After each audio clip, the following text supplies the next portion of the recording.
right, well, welcome everybody. We're so grateful for your all coming here today to engage in this really important conversation about trade with the Vandenberg Coalition. I want to first mention to anybody who is viewing online on YouTube that we had a few technical difficulties. So we are recording this off of a phone, so if it's not super high quality, we apologize for that. But we are in a gorgeous setting here, so it's just an incentive to come to our events in person in the future. So for those of you who don't know me, my name is Carrie Filipetti. I'm the Executive Director of the Vandenberg Coalition. When we founded the Vandenberg Coalition about 1.5 years ago, the core objective, among a few, was to really create room for patriotic Americans and public servants to debate foreign policy and work together to build a strong foreign policy vision for the future. And perhaps one of the most central aspects on which there was political disagreement was on trade.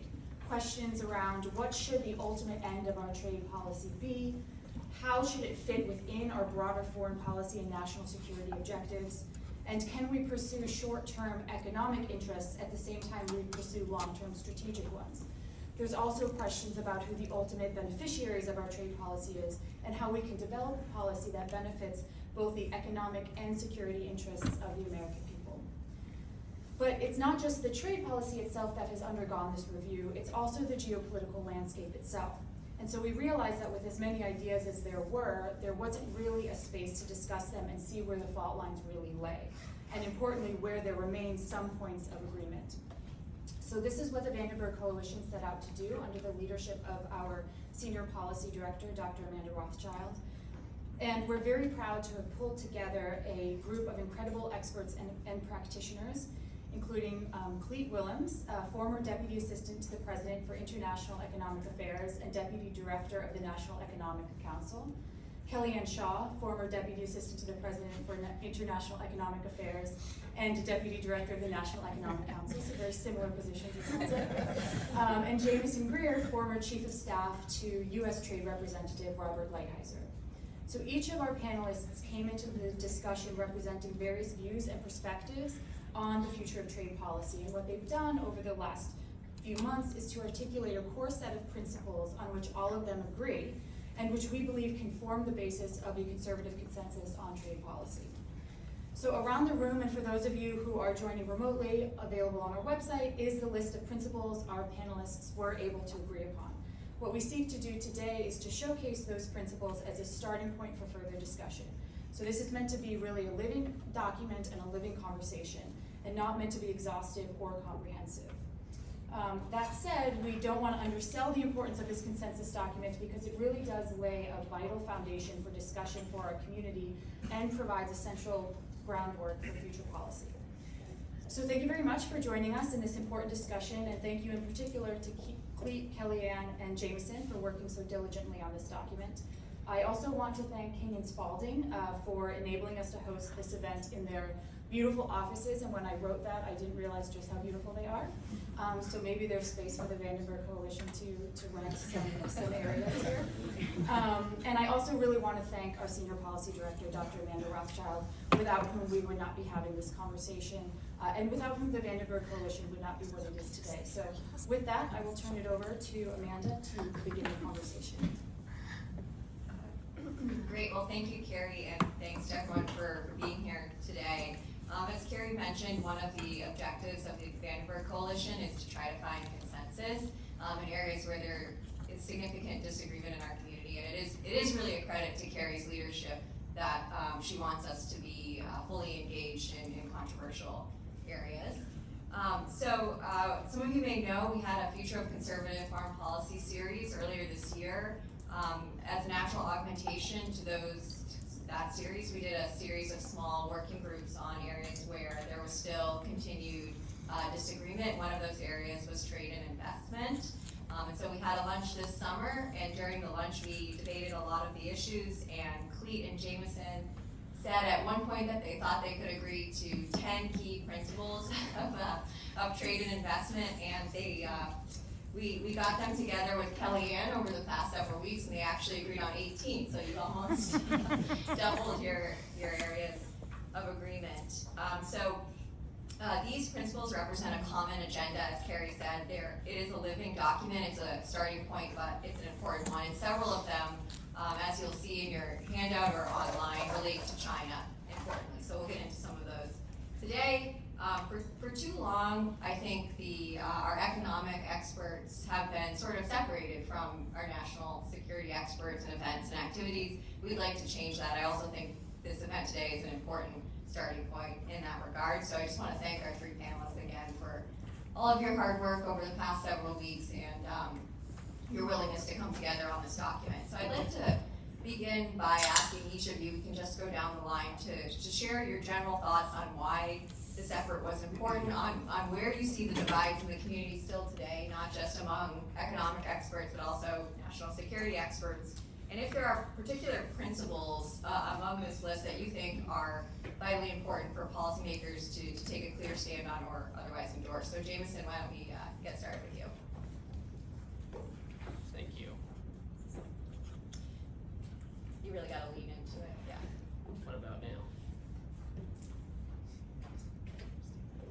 I'm just going to borrow this one. So the facilities are great. I can't speak with microphones. But thanks to the Vandenberg Coalition for organizing this. Thanks to Akin and Spalding staff for setting this all up. And I think this is a great opportunity we've had. I'm always really happy when I get to work with Clete and Kellyanne, who I worked with for several years in the last administration, at times under an enormous amount of stress and surprise sometimes. But it was a great experience, and I think it's a lot of credit to Kellyanne that Clete and I thought we could agree on 10, but as soon as Kellyanne got more involved, all of a sudden it was 18 we could agree on. So this is more about her than us. Now, before talking about divides in the community on trade policy, because there are some, I think it's really important to emphasize that we are mostly in agreement. I think on the goals of trade policy, the challenges we're facing now, and even some strategic and tactical approaches. There certainly are divides, which we'll discuss. But I think it's important for us all to recognize that during the last administration, we were involved in developing and executing a fairly muscular trade policy. It involved strong trade enforcement action against serial trade violators like China. It involved the use of trade tools to respond to other unfair trade practices, and it included intense negotiations to rebalance and modernize agreements that were designed for another era and a different economy, right, like NAFTA. And these efforts were successful. They obtained bipartisan support, and they were a key part of an economic boom during the last administration. And the reason I have these things written out here is because I'm going to quote some numbers right now, which I think are important. The fact that we had a very muscular trade policy during a time of economic expansion is really important, because I think it means we need to take a look at this trade policy and what its role was. When you look at the time where we were doing we were so active on the trade front, this was the same time when the American people enjoyed historically low unemployment and inflation, major increases in manufacturing jobs, and real median household income. So comparing January 2017 to January 2020, real median household income, which had been flat between 1999 and 2016, it grew by over $6,000. Most of that growth came during 2019 at the height of what some call a trade war. It's 9% growth. The stock market, if you care about that measurement, was up by 34% over 3 years. U.S. exports to the world reached all-time highs in 2018 and 2019, during a time characterized by numerous trade enforcement actions and retaliation from some trade partners. World trade in goods grew every quarter between 2017 and 2020, with the exception of one quarter when it was flat. Unemployment dropped from 4.7 to 3.5%. Workforce participation increased from 62.9% to 63.4%. It's now at 62.4%, figure we last saw in the 70s. And 470,000 manufacturing jobs were added to the economy. And I mean, there are many factors, obviously, that play to the success, including tax and deregulation. And one of the key points you'll see on this policy document is that we feel, I think, very strongly that trade policy should be aligned closely with tax policy, with fiscal policy, spending, all kinds of things, because these things work hand in hand. And frankly, I think even we'll agree that tax policy and deregulation. Some of these other things might actually have an even much larger effect on the overall economy. So the document we produced today, it's a consensus document. It's not a compromise document. That wasn't really what we were intending to do. We still need to have many more conversations about where we can compromise. But coming from different perspectives, we wanted to develop something we all could agree with rather than answer and resolve every single issue. And I think we've achieved that. I think, to close my initial remarks, where do we have remaining disagreement, where it may be more challenging to find consensus? I think it's about when and how we use the trade tools at our disposal, but we agree that they're there and we can and should use them when it's appropriate. How we should manage our trade relationship with China and to what extent, and the value and importance of trade agreements and international institutions, and other issues like that. So I'll pause there. I've talked a lot, and I'm sure others have things to say too. Great, thanks, Clete. Sure. Is this working? Yeah. Great. Well, thank you to the Vandenberg Coalition for hosting us, and King and Spalding definitely is a beautiful office. I'm enjoying the view from here. You all might need to turn around from time to time.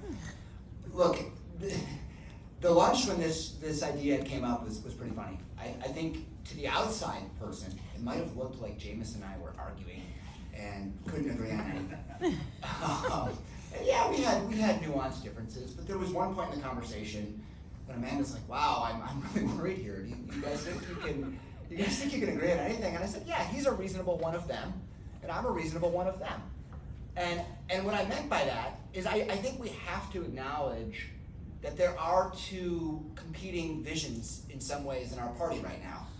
And maybe I'll use the pejorative terms that we used in the White House when I was the second best deputy director of the NEC, which is, there's the globalist view, sort of the traditional establishment Republican view, which hews towards free trade. And the patriotic view.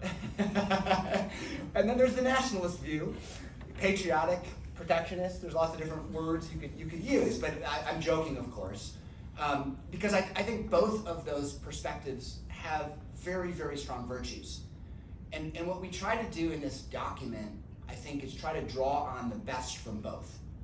And to realize that sort of what I've seen as the long-term conservative viewpoint, that we want to have our open markets and work with allies and spread our values around the world, and that fuels our economic growth, that's valuable.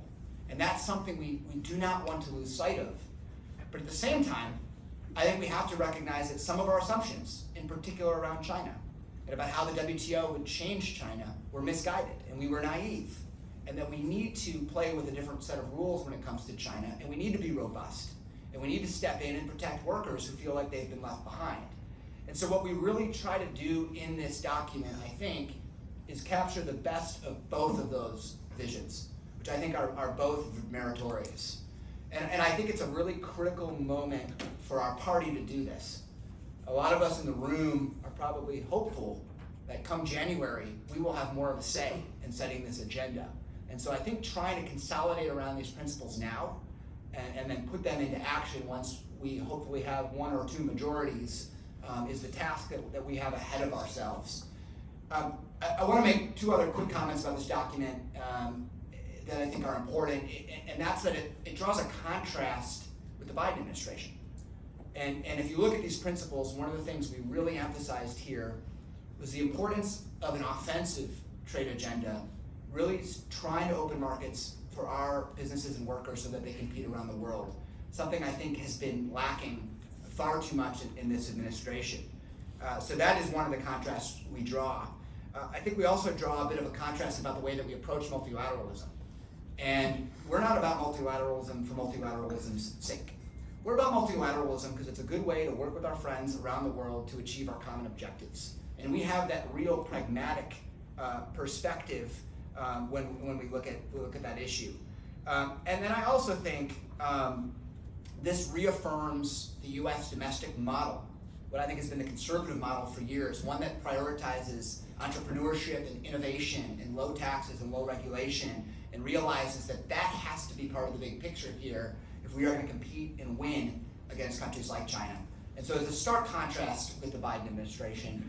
I also think it draws a bit of a contrast with the Trump administration, especially on the emphasis in working with allies. Something we talked about but didn't necessarily execute as well as we could. And we didn't keep them as reassured as we could about our commitment to some of the international organizations where we work together and some of the international trade agreements that we negotiated together. And so I see this as really a better way to take some of the best of the globalists, some of the best of the nationalists, and try to come up with principles. The last thing I'll say before I turn it over to the best Deputy NEC Director is the rubber's really going to hit the road as we move forward. I think we've all talked about this as a starting point, and that's what it is. Where this is going to get hard is once we try to take these principles and apply them to the issues of the day. How do these principles apply to outbound investment screening? How do these principles apply to China 301 tariffs? How do these principles apply to what kind of trade agreement we should negotiate in the Indo-Pacific? I think that's going to be hard, and I hope we can get into that a little bit, and hopefully this will provide guidance for those conversations. So thank you, and look forward to the conversation. Okay, thank you so much. Well, I think I'm a little bit short for this microphone. All I can say is I missed a hell of a lunch earlier this summer. It sounds like it was a real good time, but I'm glad it kicked off the conversation about these principles. You know, trade is so interesting for a lot of different reasons. It has evolved tremendously, particularly since 2016, and it is continuing to evolve. And as conservatives, you see people on the nationalist end, you see people on the globalist end, and you see everybody else in between. And when we were sort of hammering out some of these principles over lunch, I saw Jamieson on one end saying, well, my camp thinks this, Clete saying, well, my camp thinks this, and I was like, well, what about my camp? I mean, I think we really are sort of spread out along the spectrum, but it's not just conservatives who are struggling with their views on trade, it's also progressives. It's the entire country who's recognized that the trade ideology that we had for the better part of the last century and the beginning of this one just didn't work the way we expected it to. And so there are changes that need to be made, and what those changes look like are really what we're trying to grapple with here in this document. But you know, I agree with everything that Jamieson and Clete laid out, but I wanted to say one more thing about this exercise that I thought was really interesting. And I learned this working for both the National Economic Council and the National Security Council, where you have the national security professionals who view these trade tools as leverage or a way to extract something in the national security space. And then you see the economic professionals who say, wait, those are our tools. We need them to help grow our economy. And never the two seem to meet and really communicate about the consequences and the unintended consequences of using these tools potentially for the wrong purpose or for cross purposes. Ultimately, what we're trying to do is ensure that the United States is safe, secure, that our values are continuing to be prosperous both domestically and abroad, and that we continue to grow our economy in a way that is healthy, robust, and diverse. These are important tools that can be used for both purposes, and sometimes they can't be used at the same time for the same purposes, and that requires tough conversation and policy choices. But I look forward to the conversation today and sort of teasing out some more of this. Great, well thanks to all of you for those comments.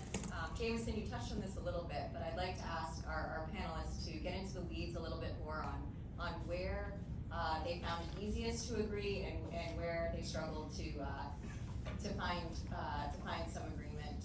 Jamieson, I know you highlighted a few of these points. Clete, do you want to maybe highlight a few for discussion? Sure. Do you want me to go first, or? Let me jump in and just make a quick comment on this. I thought the hardest thing, and this sounds odd, but I thought in some ways the hardest thing was sort of the overall framing, rather than the nuanced principles themselves. And I think it's this question of how bad is the situation? and maybe that's where we come at this from slightly different perspectives. When I sort of look at the trajectory of the U.S. economy and U.S. trade policy, there are new challenges today that we haven't faced. And I mean, I think everyone, when we talk about that, you think about China, and rightfully so. But I think we got to keep in mind that we are the gold standard that China is trying to catch up with. And that tells me something about the way that we've progressed with our trade policy over the years, and that it hasn't been all bad. And so I think one of the things we struggled with as we were doing this is I think that I had wanted to put this in a much more positive frame, which is to say, how do we build on some of our successes and improve them, rather than, I think, overcorrect and get into more of a defensive crouch. And let me be clear, I think Jamieson and I and Kellyanne totally agree that we need to be more robust with our use of trade remedies and other tools to counteract China. But I really think it's important that we sort of start with this baseline that we are, not everything we've been doing is bad. We don't need to totally change what we're doing, but rather just sort of improve upon it. Is this the one that works? Yeah. Yeah, when it comes to what was easiest and what was hardest to agree on, I kind of mentioned the easiest one already. I think agreeing that there are a lot of tools in the economic toolbox, in national security toolbox, and we should use these in a way that's aligned and coordinated to make sure we're having the outcomes that we want. And I agree with Clete too. That was the other thing to me that seemed to be hard was what I would characterize as the tone, right? The reality is I'm super cynical about our future relationship with China in particular. And to be honest, I am what I like to think of as a realist with respect to our relationship with other trading partners with whom we have a lot more in common, right? I mean, even the EU. I mean, if you look at the European Union, we won a couple of important World Trade Organization cases against them in the early 2000s. One of them was the Airbus case on subsidies for aircraft, and one was about beef hormones and access for U.S. beef into Europe. And the Europeans just never complied with these over 15, 20 years. And so, to me, I'm not even going to make a moral judgment on that and say right or wrong. I just want to be realistic and say, listen, let's be realistic that our trading partners are going to approach trade policy in a way that puts their national and economic and political interests first. And that's pretty normal, right? I mean, that's a pretty normal thing to do. And so I think we should approach these trading relationships, whether with China or with others with whom we have much more in common. I think we should be really skeptical of these kinds of things. I think we need to make sure we have leverage. I think going into these kinds of situations and thinking, you know what, we're America, we believe in free enterprise, we believe in all these democratic values, and we think a bunch of other people do too, and if we just show the example and we're a big player and we're open and we're free and open for trade investment, everyone else is going to do this too. And I'm not trying to characterize your words at all, Clete, but just I think there is a view out there. And so for me, I think it was hard to have to tone because I do want to be more defensive about this and think, we've seen the loss of millions of manufacturing jobs from the time China entered the WTO. We've seen unfair trading practices by China and others, and we've seen a refusal by others to give us reciprocal market access over the years that the WTO has been around and the gap before that. And so based on all those, essentially the data we've seen over the past decades, I think it justifies being a little more bearish when it comes to the great things that trade policy can do. But it doesn't mean we shouldn't seek market access and all these things you talked about. Kellyanne, anything to add? Yeah, so I also accused Jamieson of being a Debbie Downer in the middle of the meeting, but for slightly different reasons. I share Jamieson's cynicism. I spent 10 years as a U.S. negotiator at the WTO and plurilateral negotiations and bilateral negotiations with China. Other countries are very difficult, and they are looking after their own interests. And so the United States also needs to look after our own interests first. And I think that all three of us agree with that sentiment. But where I think we needed to tease out a bit more positivity in the document was about the benefits of trade. The United States has prospered greatly because of trade, and we need trade, and we need to trade more. The Biden administration is not doing anything on trade, and that is one area that really distinguishes our platform from theirs. It is important and it is critical for our way of life, for our values, for everything that we're doing, that we continue to trade, but we do it smartly. We do it pragmatically, as Jamieson likes to say, and that we are looking after American interests first. But I do think we struck a pretty balanced tone in the end in the document. We managed to get a little bit of a smile out of Jamieson, maybe a little bit of a frown out of Clete, and we're somewhere in the middle. Great, thank you. Kellyanne, could I ask you to talk a bit more about the importance of furthering the American economic model? This is a point that you really stressed during our discussions. How does America's policies at home strengthen us abroad? Yeah, for me, this was one of the most critical points in the document. So this is in principles 3 and 4 where it landed, but talking about the importance of the American economic model. America has the greatest economy in the history of the world. And that's not just about the size of our GDP or the number of companies that are investing here. That goes a lot deeper. It is very personal. I mean, for me, and I know everybody else has their own story, I'm the child of an immigrant who came here with one suitcase, grew up in the projects, started first grade at age 13. I am now sitting here in fancy shoes in a law firm in DC talking to my old colleagues and buddies from the White House one generation later. That is a very common story in America. It is not a very common story anywhere else. And I think that it is critical that when we're looking at trade policy and some of the actions and tools that we have, that we're looking at it through the lens of not only do we have the values and the freedoms of self-determination and the freedom of speech, but we have the freedom to choose what we buy, what we sell, what we do for a job. We are largely free from the government telling us you must produce that, you can't produce this, this is your station in life, you can't go any further. We have a very different system. And I think that it is very important that we continue to promote it, we protect it, and we advance it to the best of our ability. And that goes beyond just the numbers, which are also important. We want big GDP numbers and everything else, but it is critical that we maintain the values and the freedoms that we have associated with it. Clete, did you want to jump in on that? Well, I mean, I agree with Kellyanne in many ways. I mean, I think another way, and a succinct way to say this is, when you apply this to the China discussion, don't become China to be China. Mm-hmm. And again, I stress the fact that, our model has served us very well over time, and we don't want to lose sight of that. And I think as we correct and we address and we deal with their issues, we're going to have to handle that relationship different maybe than we do others, but we don't want to lose sight of what led to our economic leadership position in the first place. And so I think this point is crucial. And I know you're going to ask us anyway, so let me segue into another point that is critical here, and this gets back to our model and our values, is our work with our allies. And I think we have to recognize that there are competing worldviews out there between us and China, and they are working as hard as they can to bring others into their orbit and to promote their economic model and their vision. And I think when we sort of stray away from what we've historically promoted over years, it confuses the situation. It confuses our allies, and they say, aren't you just being like China? Aren't you just being hypocritical? And I think it undermines our ability to coordinate with allies.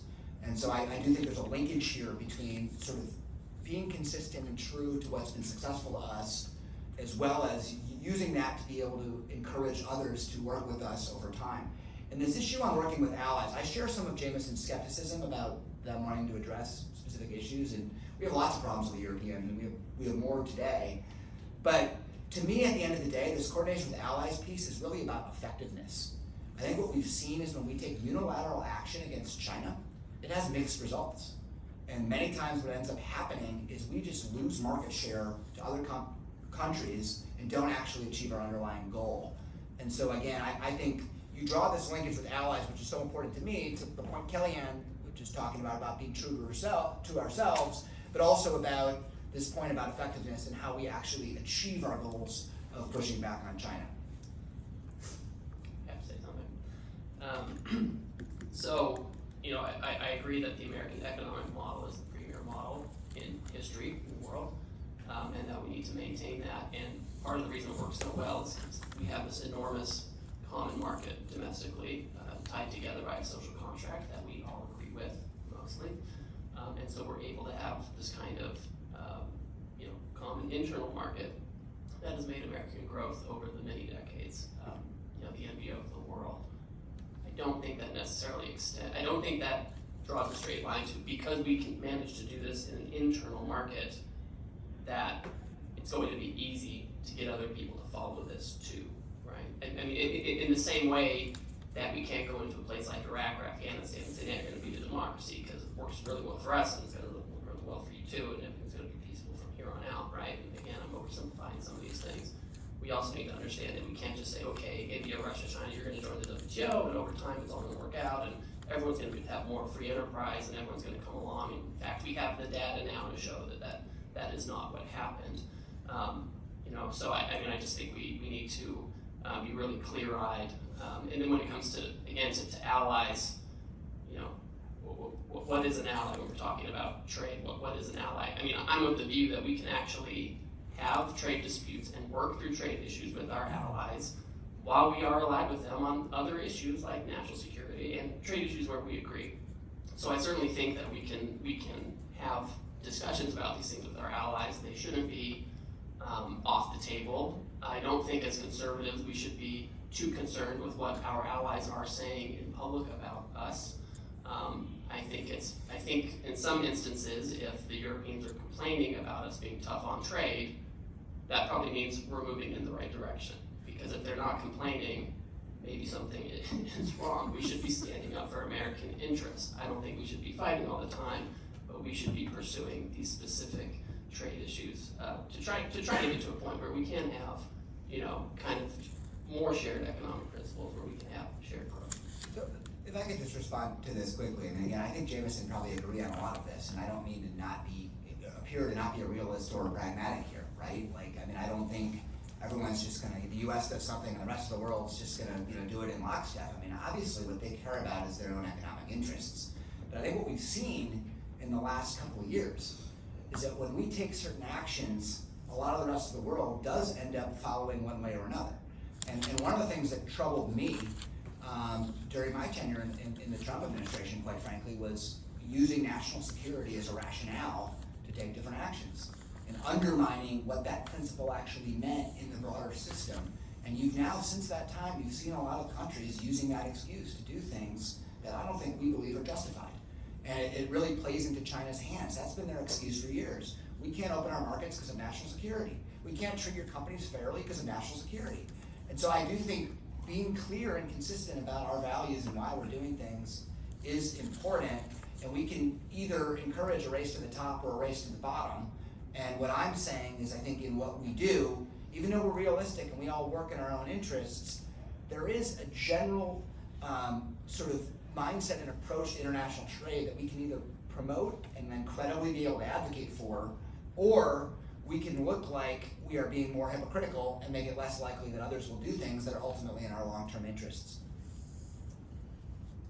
Okay, great, thank you. Well, I want to have time for Q&A, so I think we should move on to our China section. You all made the decision to separate out the China points. Could we start by explaining to the audience why you made that decision? There was some debate over the extent to which the relationship with China may need to be managed or maintained in a certain way in certain sectors. So maybe Kellyanne, we could start with you on that question. Yeah, I think this goes back to, China is a special and historic case in terms of a direct threat to the United States. And I think we saw, and we're still seeing, the conflation of economic and national security issues when it comes to our relationship with China. So what started as a trade war back in 2017, 2018, with the intention of trying to get China to fix some of the issues, level the playing field so that US companies could continue to do business in China, has turned into something very different, where we're actually having the exact opposite conversation of how do we ensure that the business that US companies do with China is safe and secure, not compromising US national security. The trade issues have been subverted by other concerns related to human rights, to Taiwan, to everything else happening in that relationship. So when we were talking about some of these principles, it's clear that China runs through many of them. And so we just made the decision to say, listen, let's talk about what we believe as conservatives on trade, and then take this very complicated, complex issue of China and put it in its own section. So here, you'll see some differences in opinions. There is some constructive ambiguity. I think we all completely agree that China is a real and pressing threat, and that, contrary to some of the economic and trade principles that we're pushing in the first sections of this paper, there are reasons to potentially take a different route when it comes to China. But it really is its own challenge, and it really does require its own unique approach. And we don't think that it makes a lot of sense to talk about what is a conservative approach to trade without having the asterisk that China is a little bit different, and we need to have a different conversation when it comes to China. Yeah, I agree. One thing I want to add here that I think is just important is I think a lot of us in the Republican Party recognize that China doesn't play by the rules. So we need to be able to be more nimble in our responses to them. And sometimes we may take actions that are seen as somewhat inconsistent with the normal rule set. But again, I think for our credibility, that is not the kind of habit we want to create when we're dealing with the European Union or Japan or others. And so I think if we're in this place in time where we feel like China calls for sort of, measures that aren't really necessarily governed by international rules, that we need to make sure that we are working with our allies and partners on a common set of rules, and that we're, not disrespecting the international system when it comes to them. And I think that's just really important, that we realize desperate times with China may call for desperate measures, but it's not necessarily the case when it comes to our allies. And so I would just say, and I think, again, we deliberately crafted this to leave room. I don't think that, business as normal applies to non-Chinese trading partners, right? To me, it's not China special and historic. Well, I mean, it is that for sure. I agree with that analysis. But my view is not, and for everybody else, just, what we were doing before, we're just going to keep doing that, which is sometimes what it sounds like. I don't think that's the right answer, okay? I mean, that is the answer that would say we should have just kept NAFTA how it was, right? Instead, we redone NAFTA, which is largely an automotive deal, and in 2019, 2020, and 2021, we've seen $200 billion worth of announced investments in automotive factories in the United States, which is, there's a CNBC analysis where they went through it and did this. It's really interesting. And so I think that the trade policy that was pursued in the last administration had some very concrete outcomes that led to things we're seeing now. Obviously, these were underscored by the pandemic, a realization that supply chains are maybe more fragile than everybody realized.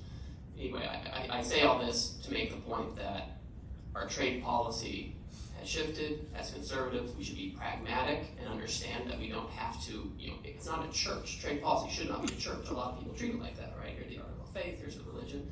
It should be pragmatic, right? A tariff is not a moral issue. It's not, right? It's a tool, okay? Sometimes it's gonna be good, sometimes it's gonna be bad. But when it comes to China, obviously, we need to approach it in a much more aggressive way. We need to be working with, the folks who are doing sanctions and export controls and CSIS and all kinds of things. The FCC is out there doing all kinds of interesting things too. We haven't talked about that. So yes, I agree with the assessment that China is a special and unique situation, and we just kind of pull out all the stops, but it doesn't mean that we just kind of give everything else a pass. Great, thank you. To close, before we open it up to audience Q&A, Clete mentioned that one of the most important aspects of this exercise is actually operationalizing these principles. So I'd like to ask each of our panelists to comment a bit on where they think we should begin in that process. Kellyanne, can we start with you? Sure. So getting to a set of principles was hard enough. Asking us to take the next step and agree on policy is going to be a bridge further. And I think that that's okay. And I started with this in my opening remarks. We are in this place of suspended animation when it comes to trade policy, both for conservatives and for progressives. It is not quite clear where the chips are going to fall. Clearly, business as usual, and I agree with Jamieson, that's a matter of history at this point. I think we need to take a different approach. But exactly what that approach is, I worry about getting into too much prescription at this point in time. I think we need a little bit of policy space before we go there. That said, I do think there are some policy prescriptions that we could probably agree to right now. One would be, we need to trade. We need to have a trade policy. We need to be opening up foreign markets. That's important for U.S. agriculture, for innovation, for manufacturing. It's going to lead to more jobs and more opportunities. We cannot do nothing. We also need to be smart about working with our allies, and we also need to be aggressive in terms of multilateral reform. While I certainly take the point that we could do a better job as conservatives of trying to find common ground with some of our key allies on trade issues, having worked with them for a number of years, they are frustrating, if not infuriating from time to time. And at the end of the day, we need to do what's best for American interests, and if we can get more allies on board and we make a concerted effort to get them on board, which I think we need to do, then great. I think a force of many is better than a force of one. But we can't be hamstrung by them either. And then ultimately just not forgetting who we are. I agree with Clete's point that we can't beat China by becoming China. I know that industrial policies, subsidies, tax incentives and all sorts of conversations around how do we onshore, nearshore, friendshore, ally shore, whatever you want to call it, are happening right now.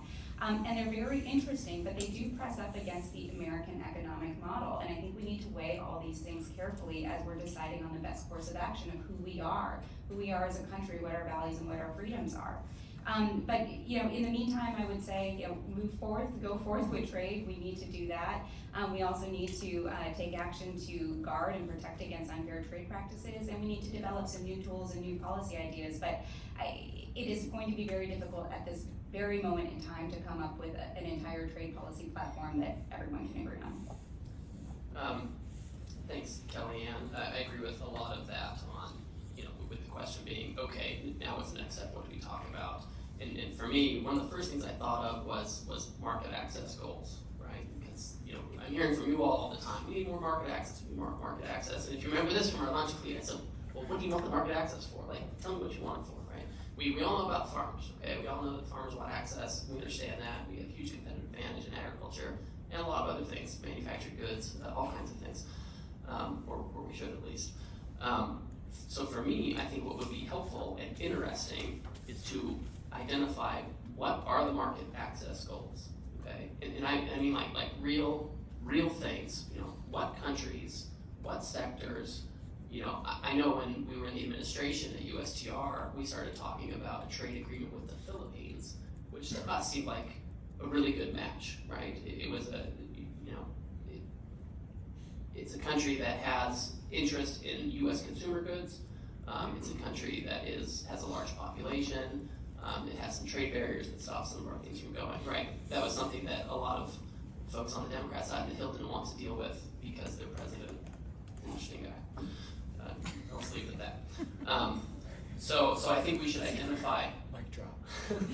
what are the market access goals, and then second to that is how do you get it? Because normally you have to have some kind of leverage to get market access goals, and when you live in a world where the United States has an average tariff of, I don't know, what is it, 2.5%, 3%, ex-China, it's hard to have leverage to actually get market access from the other side. And if you're going into a negotiation and you're telegraphing, our approach to the world is free and open trade all the time, what are you going to give me? By the way, you already have a lot of market access.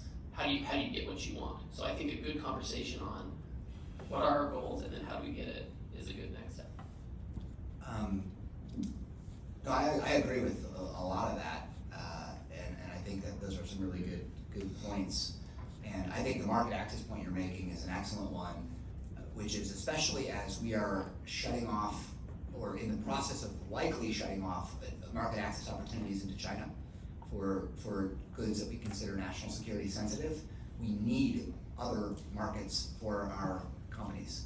If they're going to innovate, they need those sales abroad to fund that innovation, and so we really need to be looking at other markets. And I'd like to think more with you about what some of those markets could be.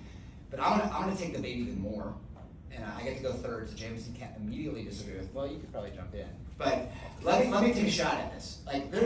I think there's three buckets of activity when I think about a conservative agenda moving forward that we need to focus on. And the first is this big issue of market access, trade agreements, linking supply chains with our allies and partners. And so let's apply that to the Indo-Pacific. Some of you guys probably heard of this agreement called TPP from back in the day. And now you hear the debate, and you've got a lot of folks who, the globalists, let's just go back to TPP. The nationalists, never, TPP's terrible, it's gonna undermine our whole domestic industry. And quite frankly, I think they're both wrong. And I think this sets a template for how we could deal with that. How we could look at TPP and say, you know what, this is a flawed agreement, but the idea of linking these supply chains with these partners in this region to counter China is a good one. So let's go and do what President Trump did to NAFTA. Let's take an agreement that was flawed, that was hurting our interests, let's fix it, and let's find a way to rejoin.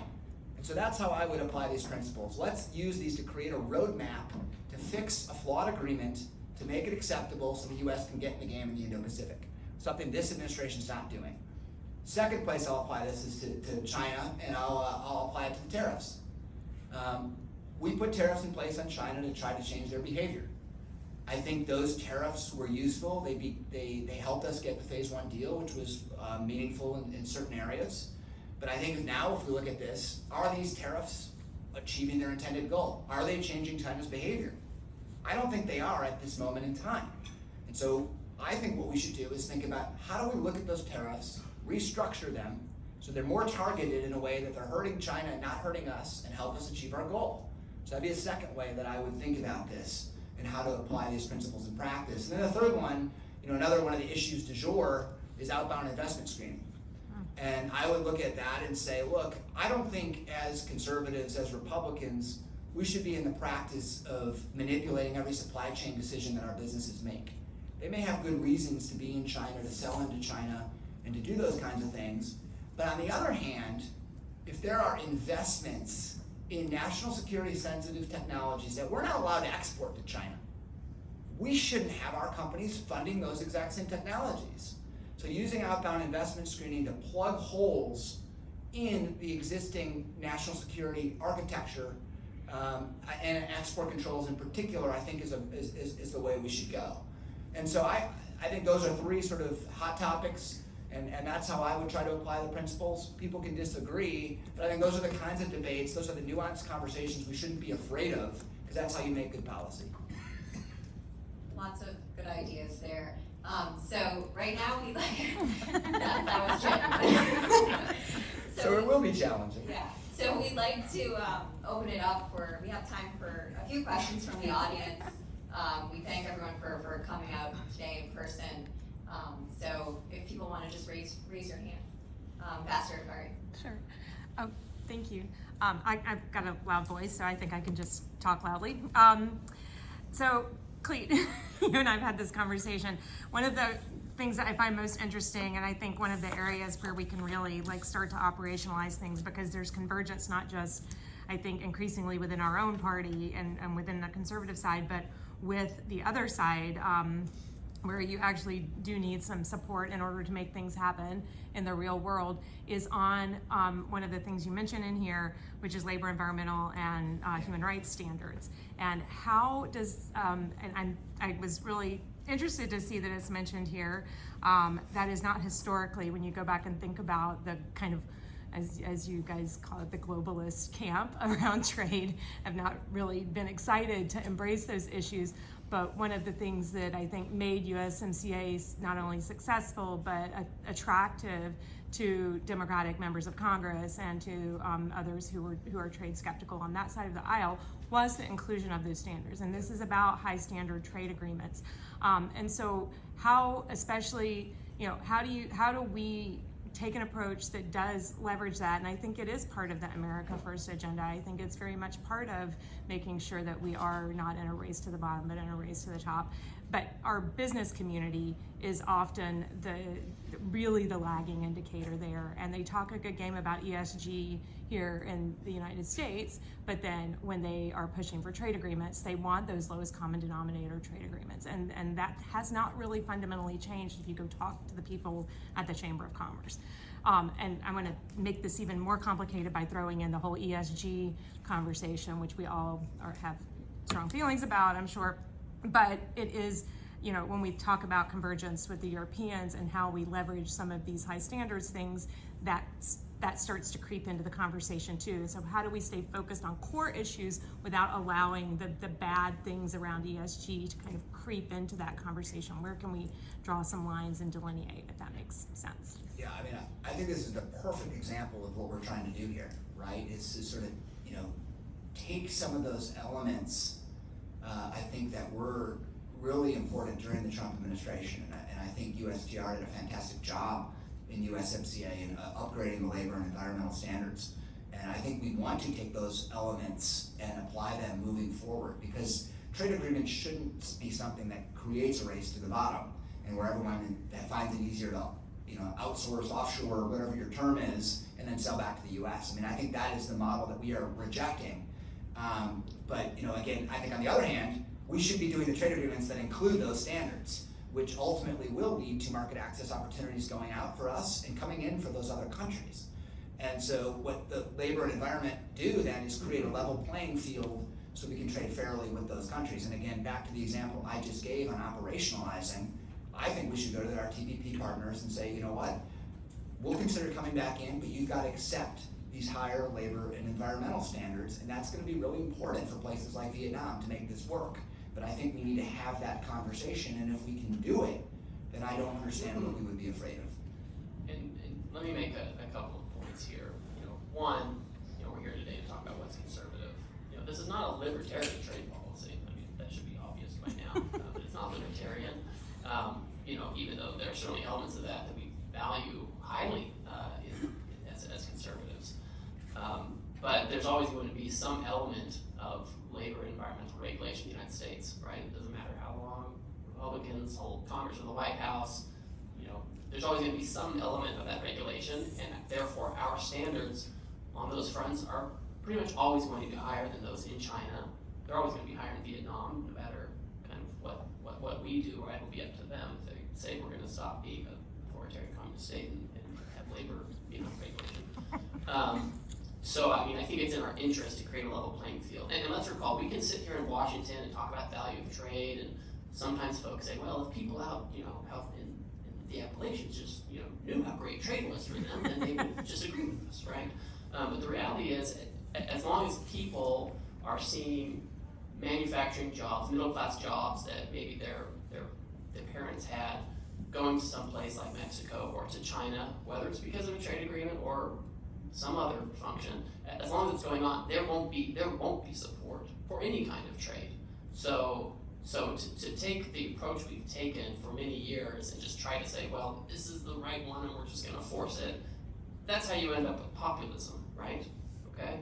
That's how you end up with that. But when you get to a place where you were in the Trump administration, where real medium household income increased by 10% for the first time in 20 years, during a time when we were being really aggressive about trade, but also exporting more than we'd ever exported, updating an agreement that needed updating, working with allies, even if they didn't quite like the way they did it, to increase market access in some areas. I think that's how we need to think about it, and if it means we're including things that level the playing field that maybe traditionally we hadn't thought about, that's a good thing. Yeah, and just quickly, so we lose some time. It's interesting, this issue about labor and environment, because Republicans have traditionally been allergic to including provisions like that in trade agreements. You've needed to get Democrats on board, and I see your point about the domestic politics and that having shifted, but there's also a very real commercial play in terms of U.S. interests here too. It's not just economies like Vietnam and China where we have concerns about subpar labor and environmental standards. Look at what the European Union is doing on climate and other policies. They're legislating and regulating barriers to trade for our companies. So if we want to have a realistic conversation with the EU and other advanced economies that prioritize some of these issues, we are also going to have to come up with our own platform and our own approach to make sure that our companies don't lose out on important market access. So it's naturally evolving into the trade space, or on both ends of the spectrum. I don't think we can avoid it, and I think we should try to come up with a way forward as conservatives. Great. Let's collect maybe a couple of questions for the panel. Jeremy. Some people describe the U.S.-China relationship as akin to a new Cold War. U.S.-Soviet trade during the Cold War was minimal. What is, for the panelists, what is your vision for the future U.S.-China relationship in, say, 10 to 20 years, given the, I'd say, impossibility of getting to U.S.-Soviet level, really minimal trade? How do we square this circle where there are real geopolitical challenges, yet our economy does not look like what it looked like 50 years ago? So what really is the vision for the U.S.-China relationship? Okay, before we go to Al and Jackie, Deal in the corner over there. Thanks.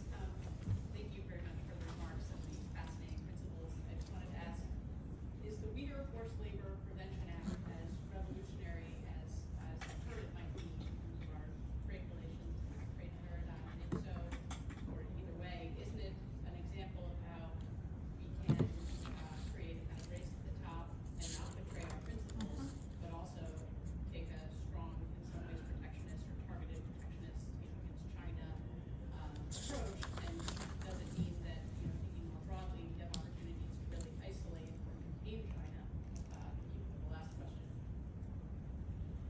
And one more, the gentleman over on the left. He's ready. He's ready. Would your interpretation of these principles mean the United States should pursue a free trade agreement with Taiwan? Okay, I'm ready. I'll actually take the UFLPA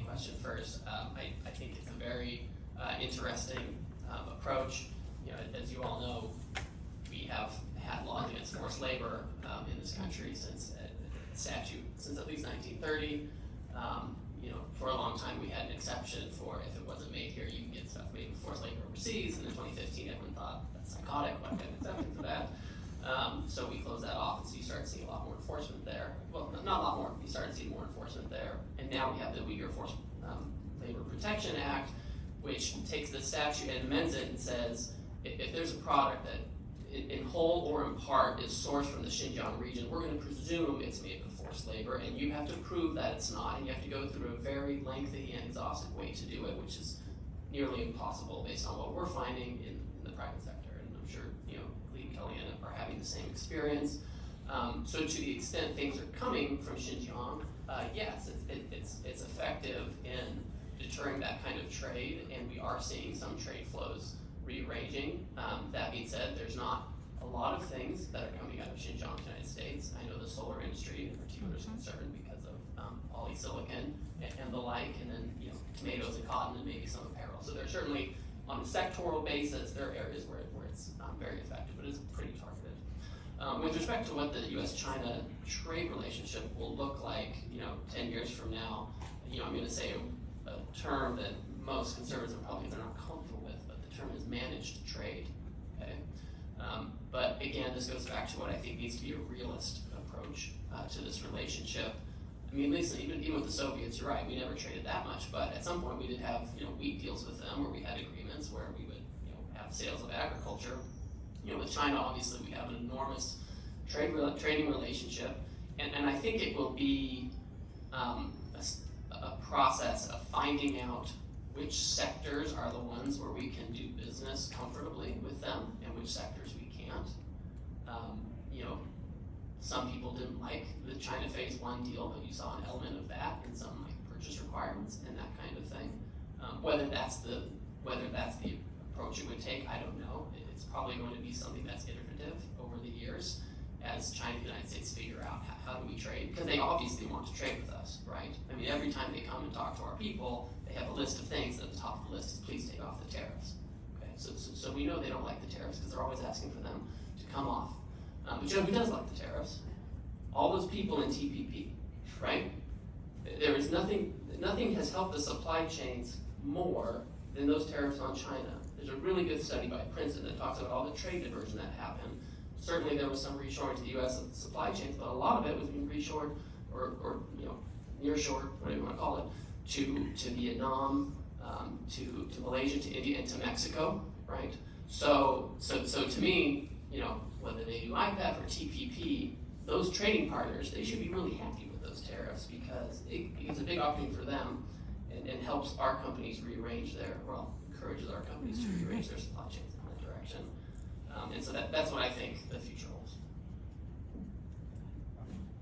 Man, there's so much here.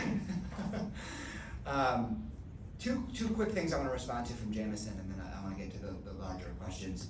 I mean, first on China tariffs. I mean, I actually don't think we disagree totally. I mean, my point on the tariffs before was that we need to be more strategic. And so if we do an economic analysis and there are tariffs that in fact are helping achieve our strategic goals, including moving supply chains to other locations, those may be tariffs we want to keep in place. But on the other hand, I can tell you there are a lot of tariffs where the costs are being passed on to U.S. consumers or the costs are being passed on to U.S. manufacturers. And so my whole point on China tariffs is I don't want to give China a free pass. I just think we should look at doubling the tariffs that are hurting China and getting rid of the ones that are hurting us. And I don't know why we can't have that kind of sober economic analysis and that sober kind of debate without everyone accusing each other of either being, unrealistic or weak on China. And so that's my point on that one. Appalachia, I think you're absolutely right. I mean, we should not be trying to convince people that their life is better than it is and that they haven't been impacted by things. What we should be doing is trying to figure out how to get Appalachia's vast energy resources exported around the world. I want to export those to the Indo-Pacific, and I even want to export them to Taiwan. Good segue. What should we do on Taiwan? Look, I do think that this is a moment where we should be considering how to significantly enhance our economic relationship with Taiwan. I don't want to prejudge the format that can take. I think that is something we need to discuss with Taiwan. And do they feel that an FTA is the right thing at this moment? I certainly think what we need to do is make sure that either through an FTA or through the 21st century trade partnership that's being negotiated, we add in market access components. And that is critical, number one, for our exports. It's critical to better link some of our supply chains with them. But I also think the underrated issue here is helping them diversify their trade. Taiwan does 60% of their trade with China. And so China can pull a lever and coerce them however it chooses. And we need to take away that vulnerability if we truly want to help them stand on their own 2 feet. And so absolutely we need to be looking at that. I would also say from a sort of a strategic standpoint, I do think this may be a unique opportunity for us to get Democrats on the record in support of a trade agreement, which we want to take advantage of. And I also think Congress may want to think about how it can reassert its prerogatives over the trade agenda and say, we are going to come in and give the administration a little more direction than it's gotten to date. And then finally on the easy one, right, US-China trade, where do we go? I mean, look, there is a geostrategic question that we don't know how that's all going to play out yet, right? And so assuming that things don't deteriorate in a rapidly negative direction, which I think we need to be concerned about, and assuming that we have this tense but peaceful relationship with China, I think Jamieson is in many ways fundamentally correct. I don't know that I'm yet comfortable with the term managed trade, but I'm thinking about it. You'll get there. But I actually do think we need to distinguish, and maybe there are areas where we have to have some sort of selective, again, I don't want to use the word decoupling either, but where we recognize that trade needs to be heavily managed because there can be a risk to our national security. At the same time, in more commoditized areas, that is a huge growth opportunities for our companies, and we don't want to deprive them of that because that will actually create wealth in the United States. And ultimately, to the extent we can sell stuff to China that doesn't harm our national security, we are putting Chinese consumers in the position of subsidizing US companies and subsidizing US innovation, and I think that's a good thing. So again, I don't know if I'm ready for the term managed trade, but I like the concept of being selective on a sectoral basis, trying to expand trade where we feel like it's advantages to the United States, but also looking at managing it a little more carefully in areas where there's a risk. Kellyanne, can I ask Clete one question before we go to you? As long as I get the last word. Oh, you do. This is like. She always gets as to if come you in and were be at the reasonable one at the end. As if you were at the lunch, right? So you just made the point that, if we're exporting a bunch to China, which I'll point out that our exports to China were the highest ever in 2020 and 2021, which is an interesting point. Your point is Chinese consumers are subsidizing U.S. companies and innovation. Do you think the reverse is true? If we are importing so much from China, we're subsidizing their companies and innovation? Absolutely, but I think you need to look at the product mix, and that's my point. Like, I mean, we had an argument about the trade deficit. It ultimately isn't in this document. We talked a lot about balance. And I think the point I made in this debate is that the trade deficit is a symptom of a problem. It isn't the problem itself. And so to the extent that the trade deficit is derived from unfair trade practices, that's a problem. Or to the extent that it is concentrated in strategic goods where we're developing an unhealthy reliance on China such that we no longer manufacture stuff of importance, that's a problem. But it does not matter, for certain, commodities that we can't grow here, or, minerals that we don't have, or, toys and consumer goods. And so, again, I don't think you can paint it with one brush. And so I would agree with you. We don't want to be over-reliant on China and its imports in areas that there is a clear national security prerogative, but in other areas, it simply doesn't matter and we shouldn't be afraid of it. Okay, Kellyanne, last word. Okay, excellent. You guys are good? No, it's actually interesting for me to hear as well some of their thoughts on these issues, because there's no easy answer. So just quickly, US-China, where are we going to be in 10 years? Nobody in this room knows. There are a million factors at play. I think it is pretty clear that absent some catastrophic event, we are probably not going to fully decouple from China. Now, if we are in a hot war with them, the situation may look very different. But shy of that, we are looking at how do we strategically make sure that we're not overly reliant on China for critical inputs, factors that we need. We're not giving away critical technologies, and we'll see where that plays out and how the situation evolves. On Taiwan, it's a good question, and I know this is the issue du jour, but I would say tread lightly. I certainly take the point that we need to do whatever we can to make sure that there's an alternative market for Taiwan in terms of their imports and exports. China's their #1 trading partner right now. And we don't want to open up opportunities for economic coercion. But the word free trade agreement, this formalization, is really provocative. And provoking for the sake of provoking is a policy decision that has nothing to do with commerce and economics. That is a national security and broader question about what do we want our relationship with China to look like. Now, if your goal is to help out Taiwan economically, there are plenty of things that we can do, including market access and some of the other issues that we're talking about. But labeling it an FTA is provocative, and we should just be very clear-eyed about why we're doing that if we take that decision and be intentional about it and not throw it around like it's some economic agreement.